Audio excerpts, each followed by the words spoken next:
বন্ধুরা, শুভ সন্ধ্যা। এই দেখো, আজকে আমি ফুচকা বানাচ্ছি।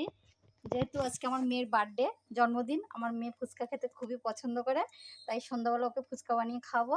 আমি কিছু শুকনো লঙ্কা, বাদাম, এর মধ্যে ধনে, মৌরি, জিরে নিয়ে নিয়েছি, আলু নিয়েছি, আর কিছু ঘুগনির ডাল রয়েছে, কাঁচা ছোলা রয়েছে, এই যে ফুচকা রয়েছে। আমি ফুচকা বাড়িতে ভাজবো। পেঁয়াজ নিয়েছি, কাঁচা লঙ্কা নিয়েছি। এরকম আমি কী করে বানাচ্ছি, তেলও কড়াইতে দিয়ে দিয়েছি। ফুচকা ভাজবো, ভেজে আমার মেয়েকে তৈরি করে খাওয়াবো। আমি মশলাটা প্রথমে করে নিচ্ছি।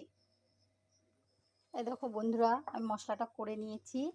এইবার ফুচকা ভাজবো। এই যে ফুচকা ভাজছি।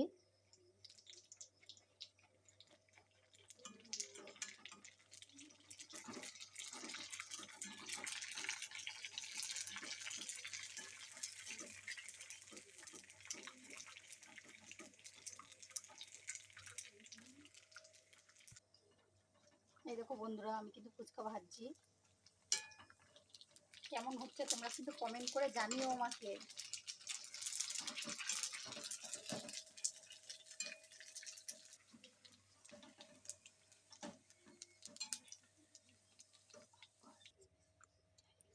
হাই বন্ধুরা, এই দেখো তেঁতুল নিয়েছি।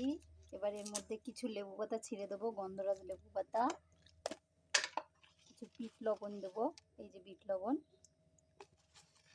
আর যে মশলাটা আমি করেছিলাম, এই যে সেই মশলাটা কিছু মশলা জলের সঙ্গে দিয়ে দেবো। দেখো বন্ধুরা, পেঁয়াজ, শসা, একটু কাঁচা লঙ্কা কুচি সব এর মধ্যে দিয়ে দিচ্ছি। করে রাখা সেই ছোলা, ঘুগনির ডাল, কাঁচা লঙ্কা সিদ্ধ করে নিয়েছি। এবার সবটা একসঙ্গে মিশিয়ে নেবো। এর সাথে একটু লবণ দিয়ে দেবো। বিট লবণ দিয়ে করবে তোমরা, তবে খেতে অনেক ভালো লাগবে। বাজারের থেকে বাড়িতে ভাজলে বেশিও খাওয়া যায় আর খেতে স্বাদও লাগে। বন্ধুরা, কিছু ধনেপাতাও এর মধ্যে দিয়ে দিচ্ছি। আমার কিন্তু ফুচকার সব মশলা পুরো রেডি। এবার আমার মেয়েকে খেতে দেবো। এই যে টক জলের মধ্যে লেবু দিয়েছি, একটু ধনেপাতাও দিয়ে দিয়েছি। খেতে টেস্ট হবে হেভি।